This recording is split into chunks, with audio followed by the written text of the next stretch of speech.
आज तक आपने सुना होगा कि इब्लीस हमेशा इंसान को इबादत से गुमराह करने की कोशिश करता है, मगर आज की यह कहानी इतनी अजीब है कि इसे सुनकर आप हैरत में पड़ जाएंगे। एक शख्स अंधेरी रात में नमाज अदा करने के लिए अपने घर से निकला।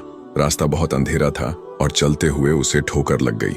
वह मुंह के बल गिर पड़ा और कीचड़ से लथपथ हो गया। गंदे कपड़े देखकर वह वापस घर लौटा, लिबास बदला और फिर से मस्जिद की ओर रवाना हुआ। अभी कुछ ही कदम चला था कि उसे दोबारा ठोकर लगी और वह फिर गिर पड़ा, मगर उसकी हिम्मत कम न हुई। वह फिर घर लौटा, कपड़े बदले और एक बार फिर मस्जिद की ओर बढ़ा। इस बार जब वह घर से बाहर निकला तो दरवाजे पर एक अजनबी खड़ा था, जिसके हाथ में एक चमकता हुआ चिराग था। अजनबी चुपचाप उसके आगे आगे मस्जिद की तरफ चल पड़ा। चिराग की रोशनी में इस बार रास्ता साफ नजर आ रहा था और वह बिना किसी मुश्किल के मस्जिद पहुंच गया। मस्जिद के दरवाजे पर वह अजनबी ठहर गया और नमाजी अंदर चला गया।